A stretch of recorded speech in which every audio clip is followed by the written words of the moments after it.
欢迎您回到新闻大白话的节目现场，我是钱子，介绍这1个小时的来宾。首先是退役少将厉正杰将军，钱子好，各位观众大家好，以及前立委李胜峰老师。主持人好，大家好。另外是资深的两岸媒体人许和谦先生。钱子姐好，各位观众朋友大家好。好，观众朋友，我们来看看2026的环太平洋军演今天登场了。这个总共有31国参与的一个环太平洋军演，据说是史上规模最大。美军的罗斯福号已经抵达了夏威夷的珍珠港啊。我们看到呢，这个新闻标题特别写到多艘曾经台海，这什么意思啊？这个军舰啊也赴环太。曾经台海的意思是曾经通过台湾海峡的各国军舰也齐聚一堂哦。我们看到包括 TVBS 的报道说，罗斯福号上面停泊了多架的超级大黄蜂战机，还有咆哮者电战机在飞行甲板上。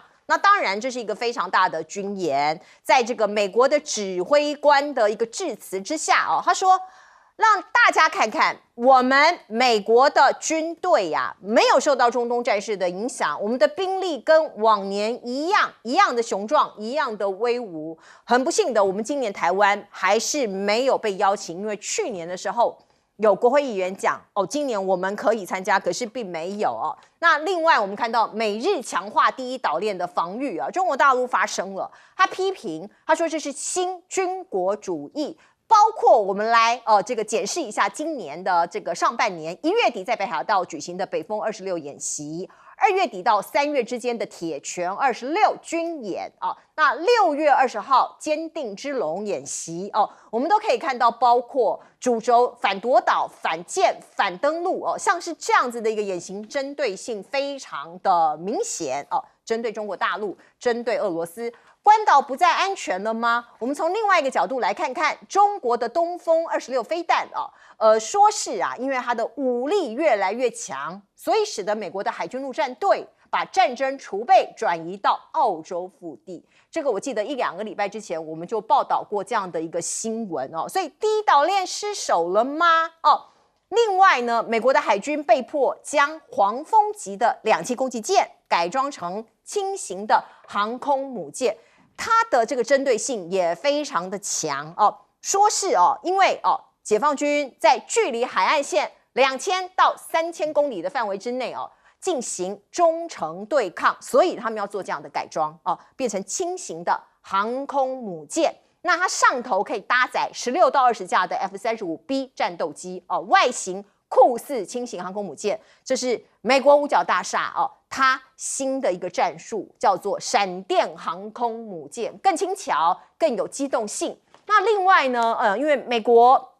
现在在中东战争的耗损虽然他嘴上不承认，可是的确是有的，所以他现在征用邮轮，民间的商用邮轮，要增强印太的运补能量。而来看看中国大陆解放军，他们也没有在怕他也摆出这个态势，包括先进的航空母舰福建号在军事演习期间穿越了台湾海峡，日期是6月23号。我们台湾的国防部也公布了这个讯息。另外，这个卫星图大家来看看，地点是在中国大陆的塔克拉玛干沙漠它有一个飞弹的试射场空中就可以看到像这样子有一个类似美国阿利伯克级驱逐舰的舰体，就作为一个来演习的一个假想敌那彭博社的报道是说，这个舰体在6月就已经出现了那它不是普通的一个舰艇它是美国主力水面作战舰艇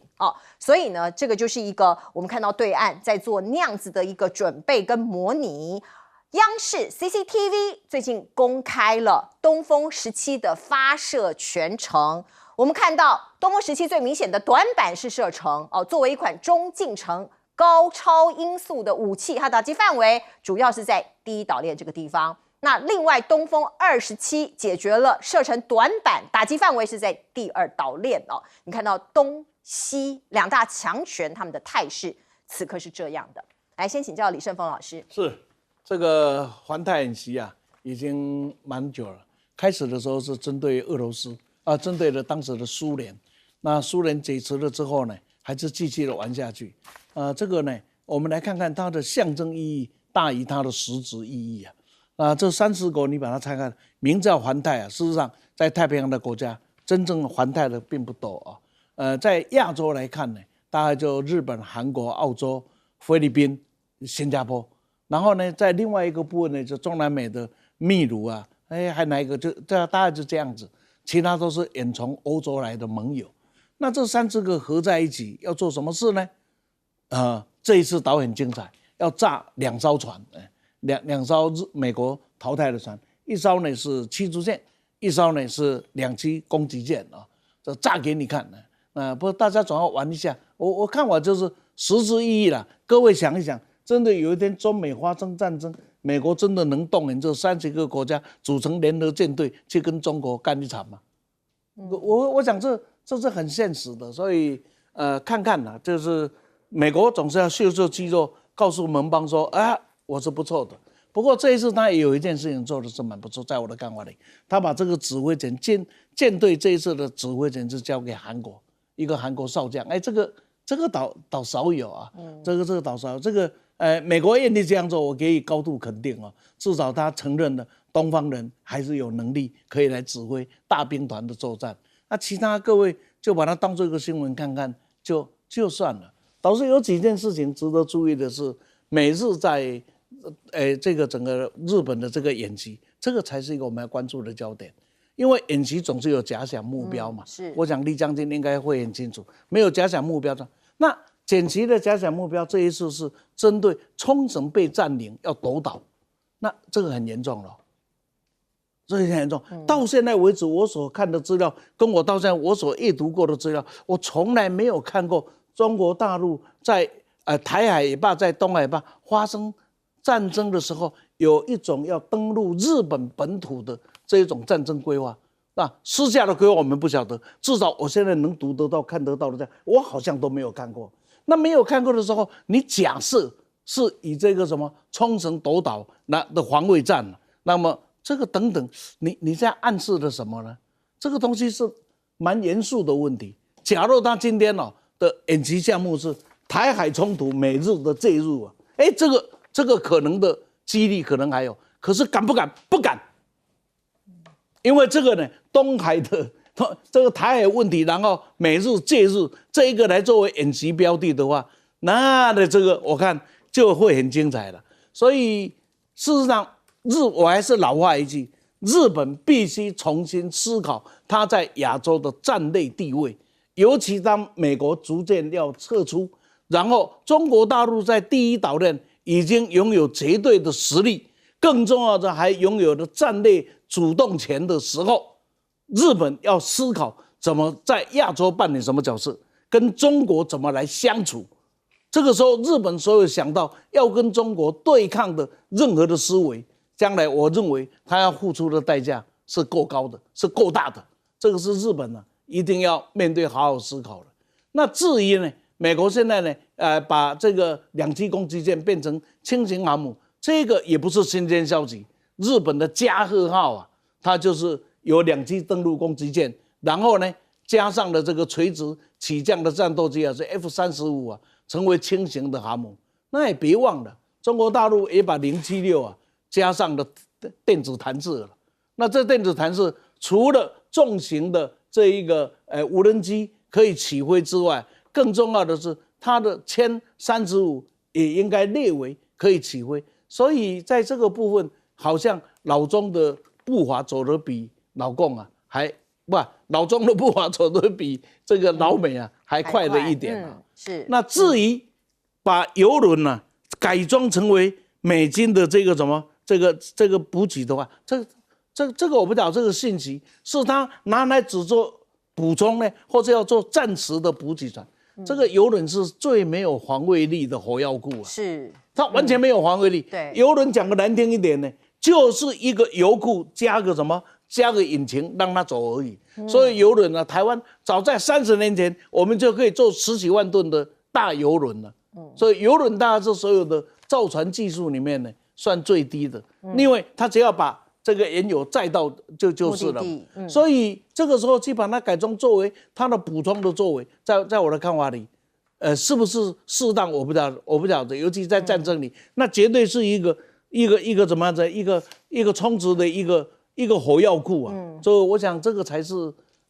这个里面我们看一看呢，值得大家来思考的地方。是，来，请问将军。这个环太军演啊，就是一场大败了哈。你看整个这种从指挥阶层，我们看出来，这个指挥官是由谁来担任？由这个太平洋司令部的副司令来担任指挥官哦。那副司令是谁呢？一个是日本我们还可以想象，另外一个副指挥官是智利。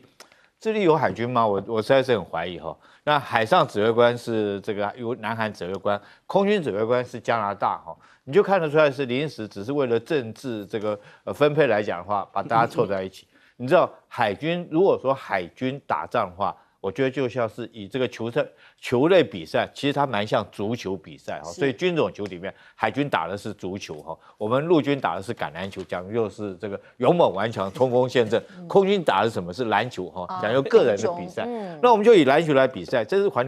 太军演。我们刚好现在在世足赛哈，你想想，如果我现在主持一支球队里面哈，这个明星球员，我把梅西拉上来，可是守门员是我们台湾派的，那你想想，这种球队能够跟不要说跟去年第1名的阿根廷比了哈，就跟这个欧洲的一些这个包括到德国啦哈，或者是法国这些队比赛的话，那虽然说你有一个明星球员，你怎么去跟这种素质很平均的强队来比赛？环太军演就有一点像这样嘛，你凑了31个国家哈，等于大家拼凑在一起，那里面不错有海权的强国，比如说美国哈，那现在日本海权也蛮强的，这个韩国也大概是2流3流了哈。可是你其他几个国家是第几流的，包括到我们讲的智利、纽西兰哈，大概只有菲律宾。3板船过去参演，新加坡，那是不是有点像是你的守门员？你前面前锋是很强的这种世界明星级的，可是你的这种守门员是这个根本就没有参加过大型比赛的人担任球门员。那你想想这场仗你打得赢吗？我觉得最后就是流于一场大败败。那我想我可以预告哈，最后一个镜头一定是美国的罗斯福号航空母舰排在中间，那其他各国的这个驱逐舰站在两边哈，然后上面一架这个美军的飞机从上面飞过去，大家摆一个大摆拍，仅此而已哈。政治宣传把那个沙场炸掉了，大概仅此而已。那我们讲这是东风26，我觉得东风27哈，这就很有意思了。其实东风17哈叫做什么？叫做航母杀手。我们但是因为它是水漂式的设计方法，钱学森弹道，你根本没办法拦截，它的终端速度有到10马赫以上，你拦截不到。但是它就是射程大概就是1500公里，第一岛链之内，大概所有的舰艇都在它的打击的范围之内。那另外一种导弹叫东风26哈，东风26号称关岛快递，它的射程就可以到4-5千公里。现在把东风26加东风17哈改成叫东风27，也就是它既具有水漂式的钱学森弹道，你没办法拦截，然后它的射程又可以达到4-5千公里。这很明显的是针对关岛来的。那如果说要给它取个外号的话，我觉得就是关岛地区的航母杀手了哈。这很明显，因为它就融合2种弹道飞弹的这种优势来做这种发展中目标哈，既可以打击关岛地区的海军舰艇，又可以射程达又可以做水漂式的设计。其实对美军来讲的话，第2岛链很难生存。那我们现在看到哈，这个美军来讲，他也很清楚。在第2岛链之内，它的水面舰艇很难跟中国做匹敌对抗，所以它必须要发展什么？发展潜舰作战。他想要利用潜舰这个来优势，来跟中国来做一个这个水面我对抗不了你，我水下譬如说我在潜舰维吉尼亚级有这相对的攻击潜舰，有这相对掩蔽良好，可以来这里做对抗。所以我们看到美国现在来讲，在这个第1岛链甚至于已经到第3岛链，他为什么一直叫澳洲这个你原来跟你合作要做的 AUKUS 潜舰来讲，美国说那我现在不帮你做了，那我用什么方式呢？因为我赶不及了，中国发展速度太快了，所以我现在用卖给你的中古舰这个原来本来要替它生产新的，要到2035年第1艘才能够成军嘛。那现在到2035年，解放军的这种不晓得第4艘还是第5艘的这种航母都已经成军了。然后我们看到解放军在潜舰方面除了现在这个094、095之外，也可能096也即将入列，也即将这个见到不能说成军了，最起码这个样子可能也已经出来，目前也已经透露一些这个端倪。那在这种状况下，那美国觉得来不及了，那最好的方法就叫澳洲拉进来。那澳洲拉进来，我帮你做潜舰，到2035年根本就缓不济急，所以最好方法我就是卖给你二手的潜舰，维吉尼亚级用二手潜舰卖给你。那从这方面也凸显出来，解放军发展速度太快哈，这个对于美国来讲的话，它真的是应付的不过来。是，来请教何谦。是这个每2年一次，刚刚2位也讲到啊，这个环太军演，那每2年一次都有这主题啊。那我就看了一下，今年的主题呢叫做 Partners， 但伙伴，然后副标题其实它的重点就是说叫做整合与准备 ，Integrated and Prepared。那这个整合到底是什么整合？这是什么意思呢？我想大概有几层意思啊。第一个就是跨国战力的整合。这一次的这个军演，我们大概可以看到，它是以这个美国，当然美国是这个总指挥，美国是核心，然后呢4个打前锋的，刚刚这个将军也说的比喻啊，大概就是日本、韩国加上澳大利亚跟加拿大，日韩澳加，然后加上美国，形成这整个演习金字塔的核心。然后在这金字塔下面呢，还有几家，比如说印尼，比如说马来西亚，比如说菲律宾，那他们都派出了各自的比较先进的护卫舰跟巡逻舰来参加一个比较核心的科目，因为它是一个大型的这个演习的海上演习的一个套餐，所以有各种各样的科目啊，但是并不是每个国家都能参与所有的科目。比如说有一些敏感的科目，比如说这个防空反导、两栖作战、反潜，这就属于剑指中国大陆的最高敏感的科目。那美国是没有开放所有人参与的。但是关于一些比较低敏感的，像这个人道主义救援啊、扫雷啊、反海盗啊，那它的这个参与范围就比较大。那所以我们可以看它从这个演习的角色的设定啊，我们就可以看出美国现在所谓的印太战略。但它最近把这个太平洋司令部又改回了。把印太又改成太平洋司令部，但逻辑是一样的，就是说美国呢可能往后退半步，但是他鼓励他所有的前线的小伙伴，日本、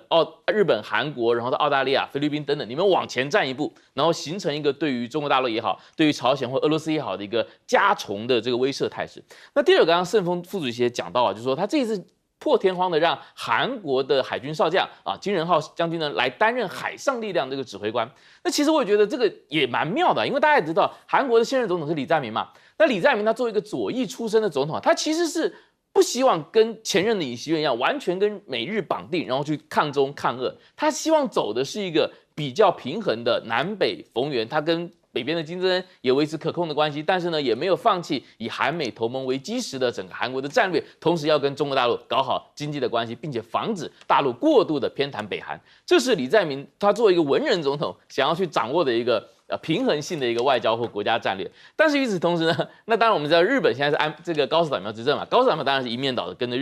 着美国的战略走都没有问题。那美国这个时候把韩国拔起来当这个你来指挥这个30个国家派出的40多艘水上舰艇跟5艘潜舰，最风光的职位让你当，其实也是对韩国的一种战略绑定。他也告诉韩国的政府在说，你不要以为这个你跟感觉四面逢源啊，然后这个八方有风，你就可以这个脱离我美国战略轨道掌控。一旦有事发生，对不起，现在众目睽睽都看着你怎么做，而且我现在把这么大的一个这个海上军队总指挥的桂冠交给你，那在真的战时的时候，那你的军人，那包括这次这个刚刚讲到整合啊，除了跨国的军力整合之外，还有一个就是有人跟无人战力的整合。这一次也是这一次的这个环太军演今年比较新的项目。然后再来就是包括大范围的空天情报链跟信息链还有指挥链的整合，那也都是在这一次的一个训练范畴之中啊。所以这一次其实也是倒逼了所有的伙伴国家，你从日常的这个情报链跟信息链开始，你就要跟美军的系统绑定了。没错，你不要以为在战争的时候，你还有独立的自行其事的能力。是川普向美国国会提出了2.8兆的追加预算，主要是呢，他打伊朗这件事情烧掉了9000亿哦，所以他打算要追加预算，那就看美国国会能不能够买他的单。而另外共和党呢，现在闹了内讧，川普跟参议员一句来一句去，为了美伊战争吵翻，而且互相讥笑对方说你是 loser， 你是鲁蛇，你是失败者所以你看到像这样子，美国国内有很多的政治上面的纷扰，其实某种程度呢，让川普的声望不断的往下掉。伊朗的议长就讲了，他说这一次的这个 MOU 签订了代表什么？是我们抵抗的成果，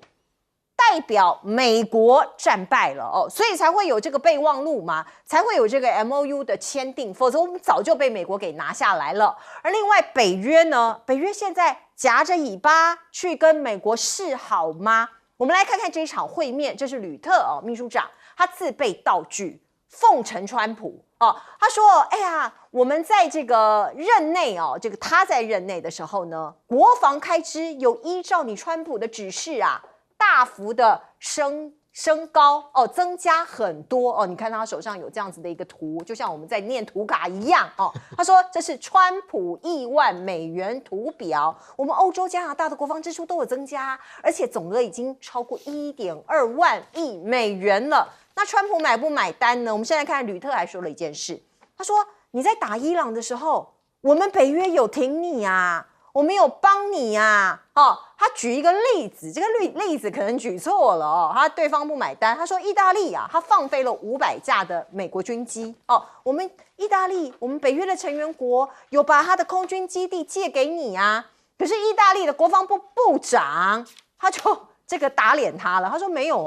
我们意大利支援行动跟史诗怒火行动毫无关联，我们政府只是授权技术跟后勤性跟非作战性的活动所以吕特他有一点拍马屁拍到马腿上去了。那川普其实还在生气他余怒未消，他怒批这些北约盟友说：“我们美国只是要忠诚，你都没有忠诚。我对意大利失望，我对英国失望，我对大家都失望。西班牙是噩梦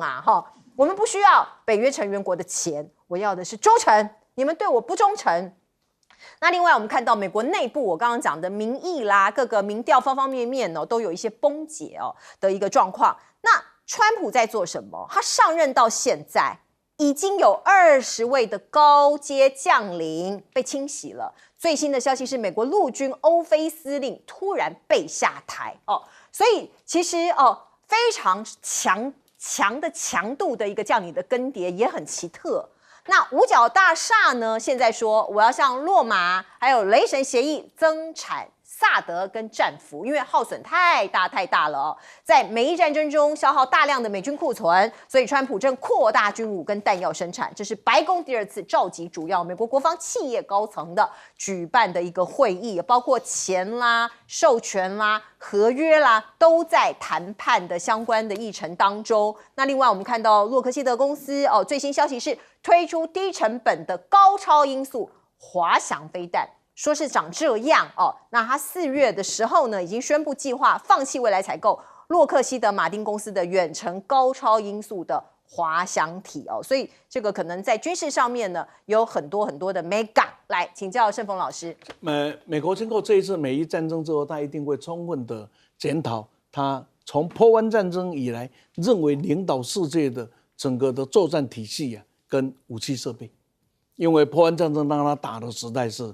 太狂了，那全世界都吓一跳哇，战争有人这样的打法的，对吧？那所以那时候他认为他是神，但是这一次的美伊战争发现，他所有的武器设施、所有的武器性能、武器种类点，他都需要进行深刻的讨论这是所以有关这一些今后的转变，应该还可以长时间去做一个观察。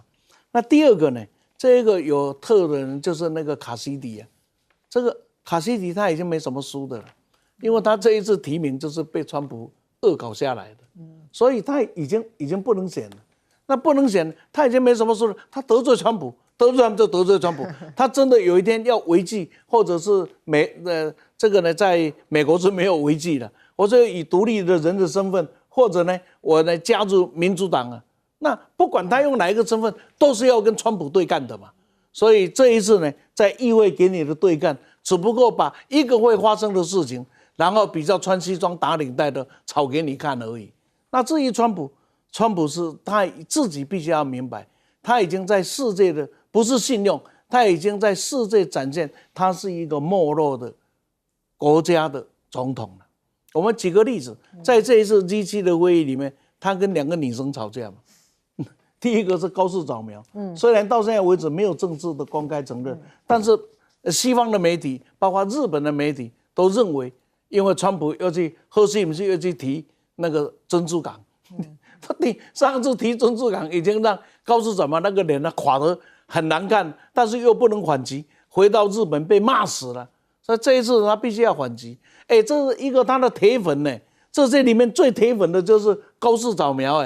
他也跟他吵起来，然后呢，这佩洛尼也跟他吵起来，这好死不死，那怎么可以跟女生讲这种话？说他还求着跟我照相，求着跟我照相，我操，这女生不跟你翻脸了吗？那才奇怪了。别忘了，他是总理，他要代表国家的尊严，也不容许你这样说。她是一个女性，代表一个女性的特质，她也不容许你这样说。所以不管于私于公，你这样说都是不恰当的。可他真的这样做了，可他做了之后，人家是当场枪他的，没有忍气，没有吞声。整个的意大利的表现既不忍气也不吞声，为什么？因为我已经看清楚了，你美国是一个没有办法再说一是一的国家了。波湾战争里面，你展现了 A 就是 A，B 就是 B，E 就是什么？那个时代已经过去了。当然你衰哦，见不过谁才贵，所以他现在是某种程度的被很多人看衰了。为了这个看衰，也为了解决这一次的战争，所以他既然干了一件事，所有对政治有情的人都同意我这个分析。就参议院的投票里面有4票，美国的参议员呢倒戈，没有人认为是倒戈，他认为是你安排的。为什么？因为这一过了以后，他安心了。他跟 A 来说，我不是不打他，国会叫我不要打，有借口了，有借口了啊！谢谢，国会谢谢，你既然这个时候给我通过，不能打嘛，他而且还怕通过不了，所以还叫4个人倒戈以策安全。我看当他走到这个样子的时候，你再来看看李特，那就真的是衰到极点。这个你所以从当时他在当总理的时候，他有一个最大特点，他就是乔家。他乔家大院出身的，乔家大院，对，他处理什么事，你真的瞧来瞧去，不过他也在国内瞧得蛮好的，从某一个角度来，这是一个务实主义者。他今天很清楚，他的这一个秘书长是谁给的？是美国给的。他得罪的所有别的国家无所谓，就是不能得罪的叫美国，所以他必须要极尽笼络的来怎么样子。哇，那个恶心，我们都看到，上次还把他叫爸爸呢。他这样子穿着爸爸，他都开了这条口了。现在呢是什么？是只不过拿一张支票告诉你说，你看，这个我们的贡献多少钱给了川普了，这个等等啊，都告诉我们一件事情：西方政客也好，包含日本这些新的政，都已经跟过去我们年轻的时代所认识的那一种西方的政治家的成熟度、稳健度啊，我们已经很少看到。至少在70年代、60年代，我们在读书的时候啊，看到的世界各国的领袖，你不管是雷根，哪怕是一个演员出身，大家认为他是一个中规中矩的总统，是吧？铁娘子，英国的首相，一个小小的大英，在衰败的时候，仍然可以去。来，在这怎样的，在世界舞台上扮演了一定的角色，所以包括日本的首相也是一样啊。你不管是这个佐藤荣作也好，这么等等，他都是像是一个真正的一个政治家。那现在换来了高市啦，甚至换来可能要追高市的这个小钱啦，这些等等，这样子的一个幼稚的政客，包含美国在内，事实上G7当然也被川普看不起。为什么看不起？因为你们每一个都在风雨当中，你说马克龙稳定吗？对吧？英国首相回去以后就准备走人了，德国也不稳定。这你们几个最大的这一个国家是一个不稳定的家伙，所以我呢为什么要看得起你？所以很好玩，两边互相看不起，就是今天的欧美社会，大家互相都看不起，谁也不觉得谁比较高尚。打仗我们都讲打仗要打后勤嘛。其实后勤有4大要项，第一个补给，第2个保修，第3个这种医疗这个卫生这个医疗。那我们现在看这个运输这方面来讲的话这个很明显的，现在很讽刺的就是吕特讲这种话，因为他又特别讲这个意大利，你知道吗？在作战期间，我们都知道一件事情，这个欧洲很多国家是关闭领空的，是不让美军的飞机飞过去，包括哪些国家呢？法国、葡萄牙然后意大利西西里岛，美国也想用那个用在那边军机在那边降落以后，再飞到中东地区。大家打开地图看一下，从美国本土如果要飞到中东去的话，所有战机运输路线是不是一定从地中海，从这个西班牙这边这个飞过去以后，然后经过意大利是最近的路线嘛？由于意大利、法国、葡萄牙不让它飞过去，这些美军的飞机只好怎么办？只好从上面飞过去。我们都知道，那从上面飞过去的话，你要多经过好几次的空中加油才可以到达中东地区去参与这个后勤补给运输啊。所以这次吕特讲这种话，其实是哪壶不开你提哪壶了。你讲这话，你想要去拍川普马屁我觉得吕特你要拍的，亏你还是北约的秘书长，你去把这段战史你好好看一下，你这是戳到川普的最痛心的地方，是提醒你当初人家意大利不让你的飞机在西西里岛降落让你的后勤背了很大的负担。第二个，我们讲后勤来讲，还有一个就是补给，补给里面包括弹药、粮秣这个油料等等。那最重要的就是一个弹药嘛。其实我们打仗最重要就是要精算弹药，你知道。包括我们陆军小小一个连一个营在作战的时候，都会去详细计算，我这场攻击状况这样，可能是耗费要多少的步枪弹、子枪这个炮弹要消耗多少，我要先去做好存储，然后做好前运的各种规划准备，不要打仗打一半弹尽援绝，你没有弹药。你川普不会的话，你用 AI 算一下嘛，你就知道你要多少弹药。可见了川普这次作战他从头到尾都没有评估过他要耗损多少弹药，所以在打仗打一半，临时弹药不够从韩国调这个爱国者，从韩国调萨德将这些弹药临时运到那边。那现在弹药打完了，据估计这个老美打这场仗所有的军费。花费差不多有400亿的美金，一艘航空母舰也不过120亿，400亿美金你可以造将近3到4艘的航空母舰，你想这是多大的庞大资源？难怪他跟他国内里面的这些政治人物吵翻了嘛，然后他还这个嘴巴上面还不肯认输，他一直在讲说我打赢了，还骂人家是 loser。那到底谁是 loser？ 我想说从战争的结果，我们应该看得很明显。是，来请教何谦。是这个吕特首相呢，他过去是这个荷兰的首相，他当了14年，非常强。就是说他的侨事能力这确实是维持国家平稳运作。然后呢，在一个这么多党派内阁制的国家安安稳稳当了14年首相。那他被抓来当北约这个现在的北约的秘书长其实应对的就是川普再次回来的这样的一个前景。因为大家也都知道说，他可能是全欧洲，一个是芬兰总统斯图布，一个就是他荷兰首相吕特，这2个人最能按耐川普，跟川普的私交也不错。所以呢，随着川普当选，吕特就来当了北约的秘书长。那这次因为他这次去白宫见川普，主要是为了下个月7月7号呢，7月8号要在土耳其的安卡拉要召开北约的年度的峰会。那当然，在现在这样的一个中东的战局之下，那川普对这个北约的其他31个国家都不支持他对伊朗的战争，很不满意就是说这个，因为北约大家都知道嘛，这个原则上它是一个互相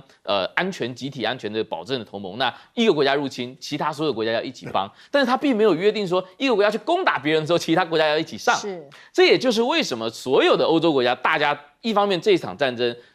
在这个国际的法理上不是很合理，因为美国跟伊朗原本还在谈判嘛，从来没有谈判谈到一半，你忽然就打人家了，而且还把人家最高领袖给击杀了，这个就让其他的欧洲国家没有办法去支持。第二个，大部分的欧洲国家原本因为俄乌战争，能源价格就已经波动，而且上涨很多了，因为大家都不能用俄罗斯的油嘛，结果你现在又把霍尔木兹海峡让它因为这场战火而封锁，那造成油价再度推高到100多以上，那也让原本就这个风雨飘摇的欧洲经济现在负担的更加沉重的负担，这也是欧洲国家不愿意去支持美国这场战争的原因。那川普就很不爽因为不断的一再要威胁，包括威胁要从欧洲撤军，要减少在德国的驻扎的5000名美军等等等等，然后抱怨欧洲国家对这个美国的忠诚不足，以及对他们的军费的这个投入不多，所以。吕特才很有意思，像个政论节目主持人，他也要拿个手板去跟川普说：“哎呀，从你当了总统之后你干了艾森豪总统干不了的事情你跟艾森豪总统一样伟大他说：“你在本任期2025年上任以来呢，我们整个欧洲增加2500亿的军费，从你2017年来，我们增加1兆的军费，这叫川普1兆。”他还给他下了一个标题这主持人兼制作人非常能够appease， 非常能够讨好川普。那川普好像坦白说没有很开心啦。那所以未来这个欧洲会怎么样，我们就不知道了。因为北约大家知道，北约这一次的这个地主国是土耳其，土耳其自己已经另起炉灶了。除了我们看到这一次在中东战略，中东国家明显看到美国对这个区域的兴趣跟投入的承诺都在下降，所以土耳其自己拉起了另外一组战线，它跟沙烏地、它跟巴基斯坦、跟埃及，这其实也都是美国的安全伙伴，但是他们自己组成了一个防务同盟，同时他把影响力现在延伸到叙利亚，叙利亚再加上卡达，一个有钱，一个有地中海东岸的关键军事的这个地位，然后再加上土耳其自己的北约的身份，土叙卡3家也连成一起，那所以非常有意思。那欧洲能不能做这样的事情，可能空间相对小很多。好，我们看到今天台北时间的凌晨，昨天晚上在委内瑞拉当地时间24号的这个晚上发生了2次规模7.2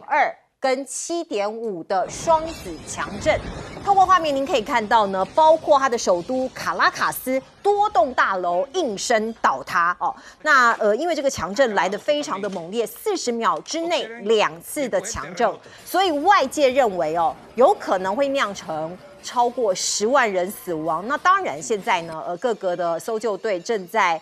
紧急的做相关的搜救死亡人数有人预估是1万到10万不过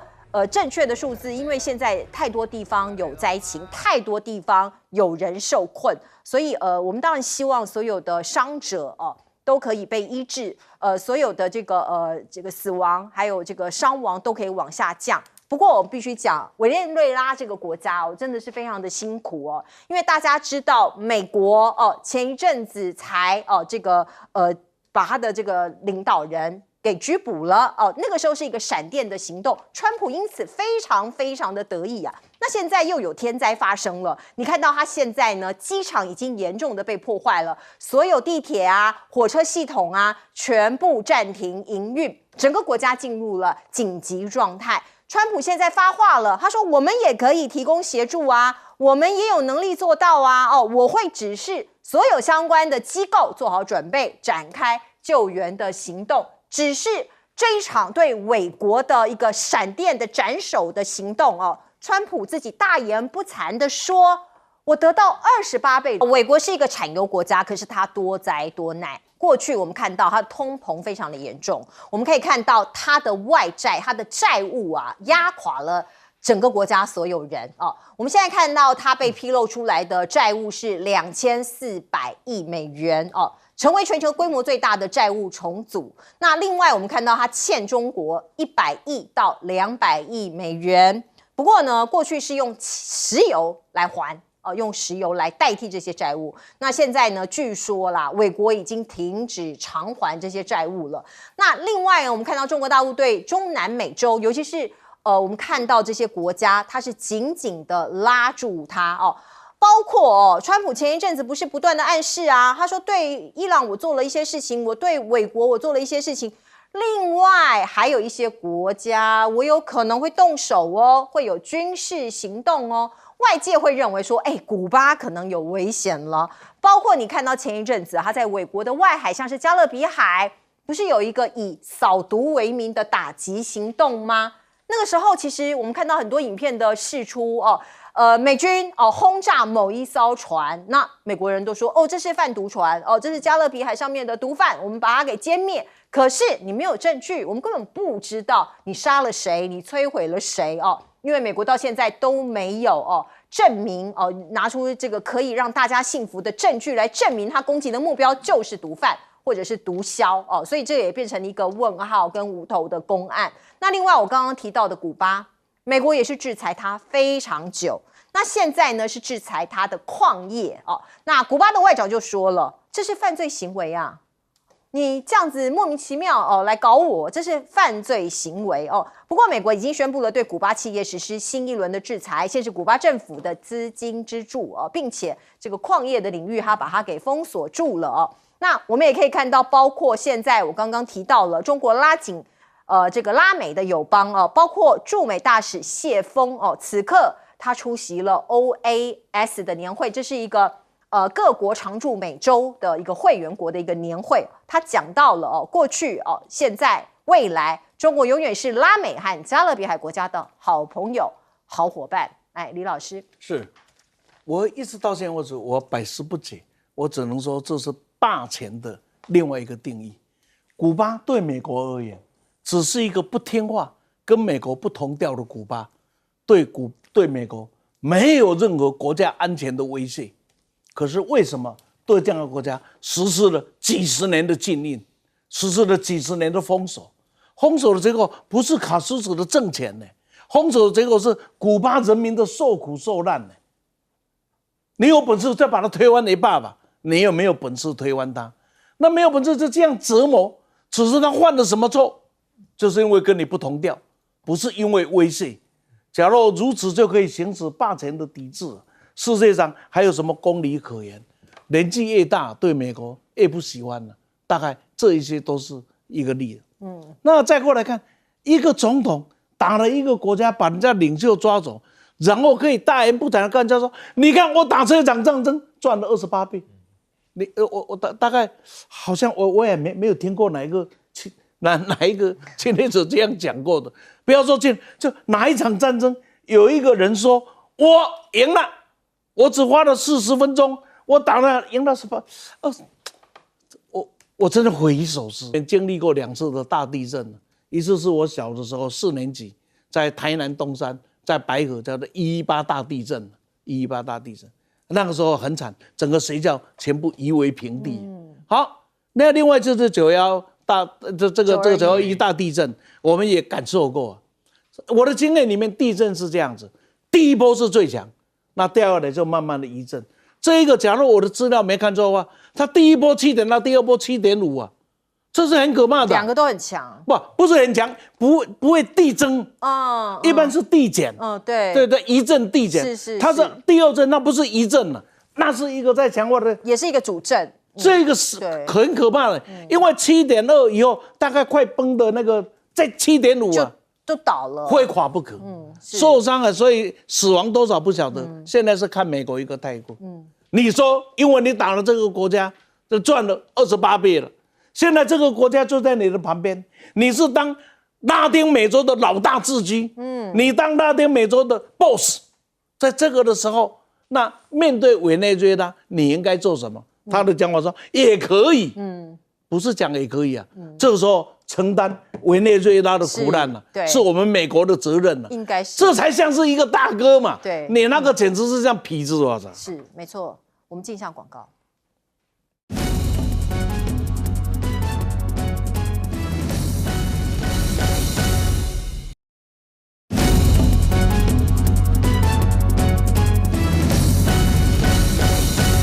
好，台湾是一个非常多地震的国家，不过我们看到南美洲的委内瑞拉今天凌晨发生了强震，现在死伤并不明朗。来，将军，这次真的是天佑委内瑞拉哈，因为我们看到这个双主震，一个7.3，一7.2，一个7.5，7.5有多大呢？我们台湾921地震的时候是7.3哈，7.3跟7.5不是差0.2，而是差1倍，对，哦，那个强度是差了1倍，它是等倍级数上去的。所以那台湾921地震的时候，我们刚刚也查了嘛，大概就是光死亡人数就2400人哈。那我个人认为，在921地震的时候，台湾应该算是各种建筑物都应该有一个基本的一个水准，那都还造成这么重的惨亡。那时候我有进入过灾区去救灾了哈，那很多的这种钢筋水泥的房子跟这个跌到最后跟这个三明治一样，一层叠一层，那在里面人根本就不可能出来。但救灾最重要，像地震这种救灾不是靠大型的机具，大型机具没办法救灾，一定要靠人力。为什么？因为你如果说不小心一搬哈，它整个塌下去，你如果没有技师去看的话，你不小心把一块砖头搬走，它整栋房子又更倒下来。所以一定要经过技师去探看什么地方能够动，什么地方不能够动，然后你用怪手去挖，本来还活的人可能被你一挖瘫下去就死了，你知道。所以你这是指望美国去，我跟你讲，根本就是痴人说梦话。你知道美国前年的时候，他们自己夏威夷那边发生火灾的时候，美军在旁边隔岸观火，他根本连救都不去救。我们大家都应该还记得那场夏威夷大火灾，然后美军根本就不去救。所以这时候委内瑞拉如果指望美国去救灾哈，根本就是空望。所以我特别讲，这是真的是天佑委内瑞拉。来，我们进一下广告。